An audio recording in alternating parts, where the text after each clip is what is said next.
Sometimes I think it seems to us that nothing ever changes.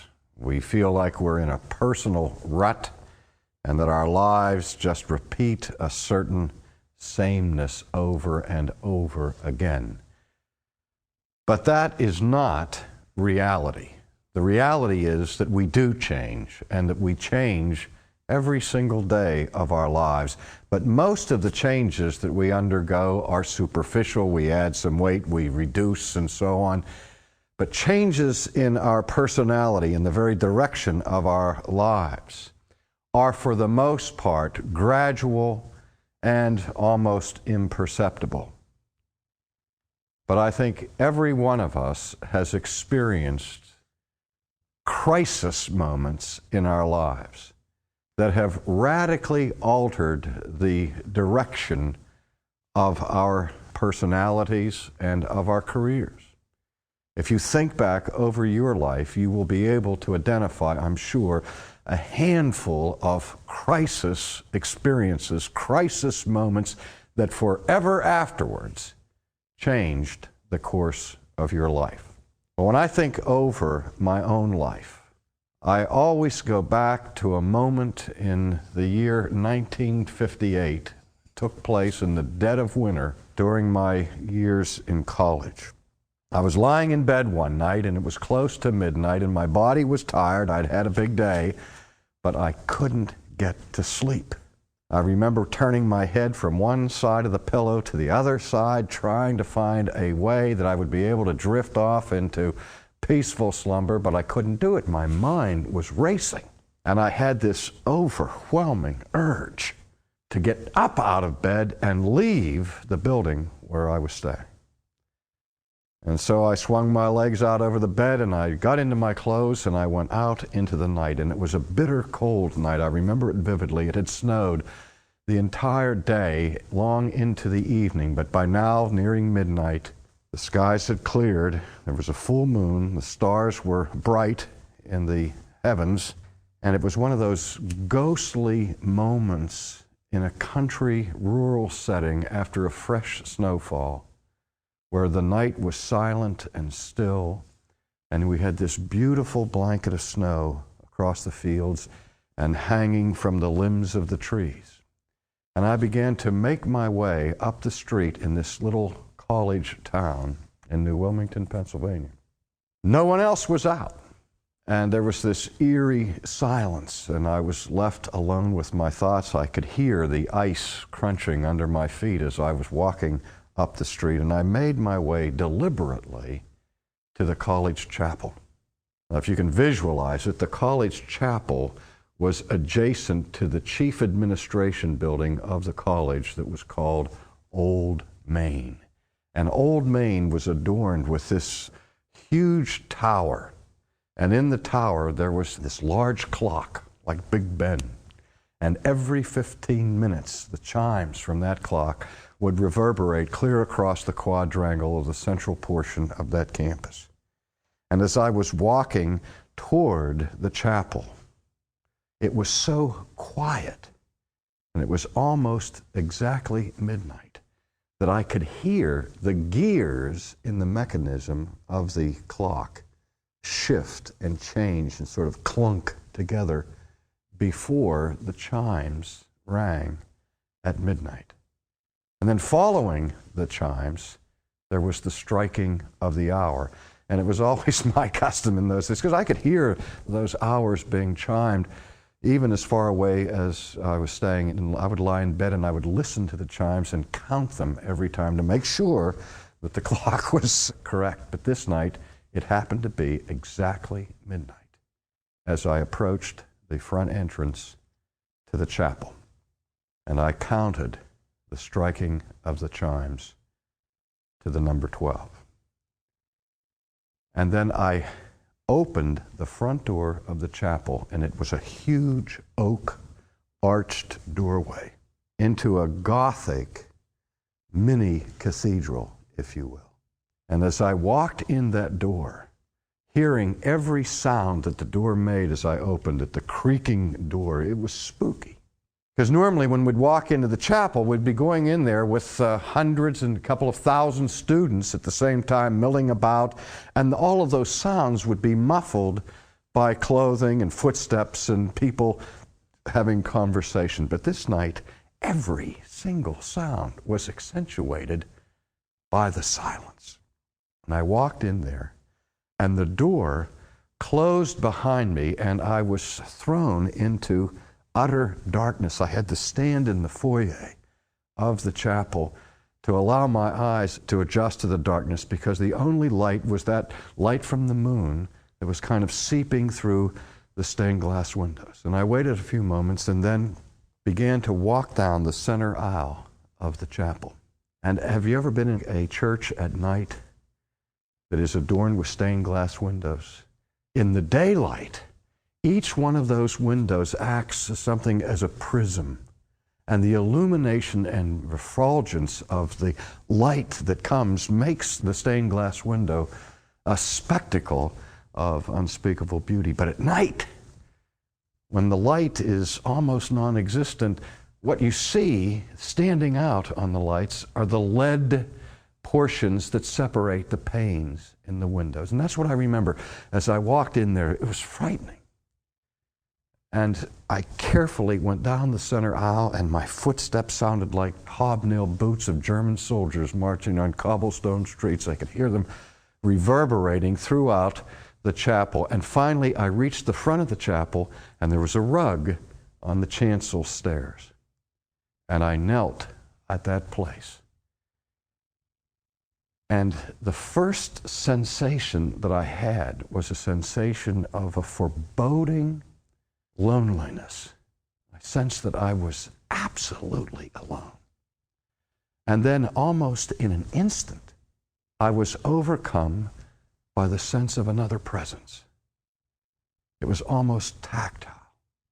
It was like I could reach out and touch the massive presence of God. And I didn't say anything. I didn't pray, either aloud or silently. I just knelt there and more or less basked in this sensation of being in the presence of God. And I had an inner conflict of two emotions that seemed to be colliding in my heart. On the one hand, I had this dreadful fear. I had this sensation, this chill that began at the base of my spine and ran all the way up my back and into my fingers, and I had goosebumps on my flesh. I was clearly frightened by the sense of the presence of God, and yet at the same time, I felt drawn to luxuriate, to bask in that moment, and I sensed an overwhelming flood of peace come into my soul.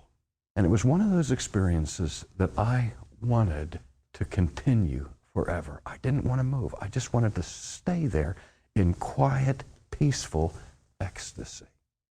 Now, the reason I went there, the reason I walked through this cold night and along the snow in the streets, and I saw the icicles that had formed on the eaves of the buildings as I was walking up those streets, almost like gargoyles of nature. They added to the terror somewhat. The reason I made this mini pilgrimage was because of what had happened that afternoon in a classroom.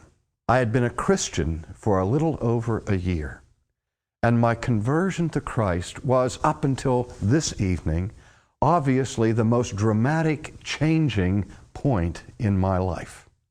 I had fallen in love with Jesus, and my life turned upside down. My friends thought I had lost my mind. They couldn't get over this transformation and concern that had marked my personality. And I was obsessed with learning the Bible in that first year. In fact, my first semester as a freshman, I made an A in gym and an A in Bible and all the rest D's because I didn't care to learn anything else but the Scriptures. I just spent my whole time devouring the Bible. And we had a course that was required in our freshman year in the introduction to the Old Testament the first semester and introduction to the New Testament the second semester, and I resolved that the professor would never be able to ask me a question on an examination that I couldn't answer. And he gave these long objective tests, whose uncle was married to whose grandmother and so on, and it was almost a game with me. I wanted to master every one of the details of Scripture because that's all I cared about. And I made my major Bible. Now, the second year, I was still finishing up course requirements that I needed in order to graduate, and one of them was a course in the Introduction to Philosophy. And I hated it. I thought it was the most boring, dry waste of time that I had yet to this point experienced in my academic training. And what I used to do in philosophy class was sit at the last row where the professor would have a hard time seeing me, and I would prop up my notebook in front of me and hide inside that notebook a little printed version of the latest sermon from Billy Graham, because that's all I wanted to read about was religion, and to hear about was things of Christianity. I could care less about Kant and Hume and Locke and the philosophers that were so dull to my ears. But that day, the professor was lecturing on St. Augustine, and he was speaking about Augustine's understanding of the creation of the universe. And he read to us portions from the works of St. Augustine. And almost against my will, even though I was trying not to listen, I couldn't help but hear what the man was saying. And so slowly and reluctantly, I put the Billy Graham sermon aside and began to pay attention to this teaching from St. Augustine.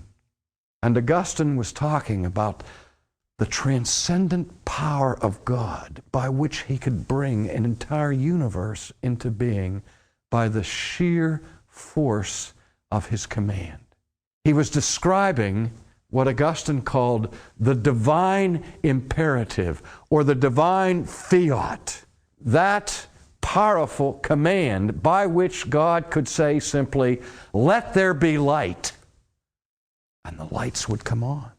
And as I listened to this, I had a sudden epiphany of the grandeur, of the otherness, of the majesty of God, that even in my first year of absorption of interest in studying the Scriptures, I had never fully realized. And what happened was almost like a second conversion experience for me. I had gone through this conversion to Christ. I had fallen in love with Jesus, the second person of the Trinity. But on this occasion, listening to this exposition of Genesis from one of the greatest minds in church history, St. Augustine, I suddenly had a whole new understanding of the character of God the Father. Now, when I say a new understanding, I mean a different understanding. No longer could I look at God as kind of a celestial Santa Claus, a cosmic bellhop who was on call to respond to every one of my requests and my commands. No longer could I think of faith as being something that began and ended in my experience. Now my attention was not on the one who was saved, namely myself, but on the one who had reached out from heaven to meet me, to redeem me, to forgive me, and to claim my life for him. And I began to get a new understanding of the God I had to deal with. And I remember when the class was over, I was stunned.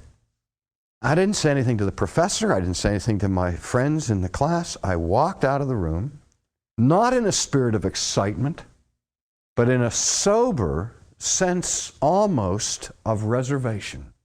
That is, I had surrendered something in my soul. And I walked downstairs from the classroom. I went to the registrar's office, and I went in there and changed my major from Bible to philosophy. Now, when I did that, some of my friends thought that I had gone through a crisis of faith and that I'd lost my faith. They said, "You mean you're not going to be studying the Bible anymore?" I said, "Oh, no, I'm going to study every class that I can possibly take in the Bible. I haven't changed my view of Scripture at all." They said, "But why would you get involved in the study of philosophy?" I said, "Because I want to read the writings of men like Augustine and others who have penetrated to the depth of understanding that is humanly possible of the character and the nature of God. This God whom I received a glimpse of today, I have to know in greater depth. I have to know more about this one who bestows and who reveals and who manifests such magnificent greatness and excellence." And so I changed my major for that reason, not because I was interested in speculative philosophy, but because I wanted to get the tools in order to go as deeply as I possibly could in my soul's quest for God. You see, what I experienced that afternoon would not let me sleep.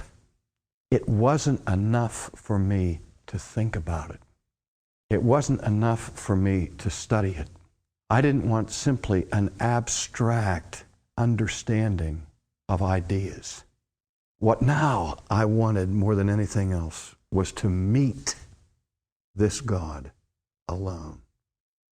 And when I went to my bed that night, before I went to bed, I got on my knees and I sought him there by the bed.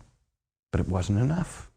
Now I know that God is not isolated to the confines of a church building. But there is something about a sanctuary that is holy ground. There's something about the front door to a church that marks a threshold from the profane to the sacred, from the secular to the holy.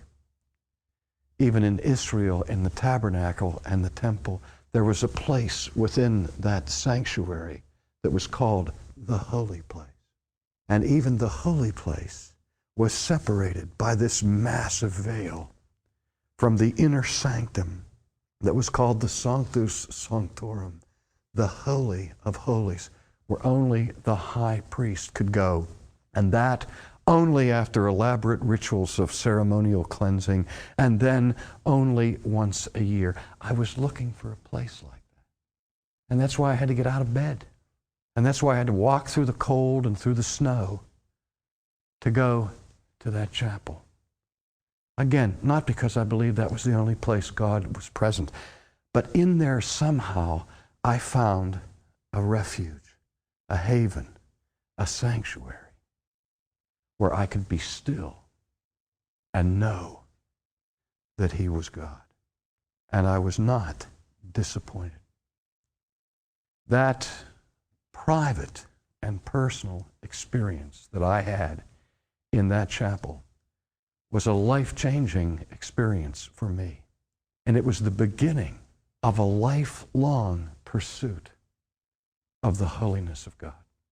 And what we're going to do on this program for the days that are to come, God willing, is to explore that theme that is not only vital to my life, but is central to the biblical revelation of the character of God and is absolutely crucial for every Christian's personal growth, to investigate, to reflect upon, to seek an understanding of what the Scriptures mean when they declare that God is holy.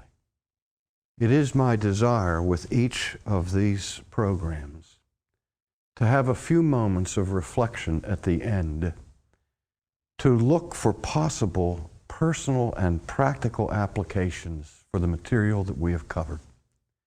I'm going to call these vignettes of closing comments our Coram Deo segment, drawing from that slogan that was central to the Reformation of the 16th century, where men like Martin Luther and John Calvin understood that the quest of the Christian life was to live coram Deo, which means simply before the face of God.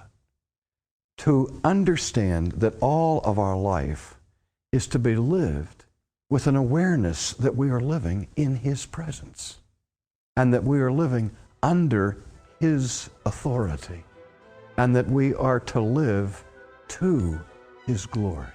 So in the days to come, we will be looking for gentle reminders of ways that we can apply what we learn to our own pursuit of living our lives coram Deo, before the face of God.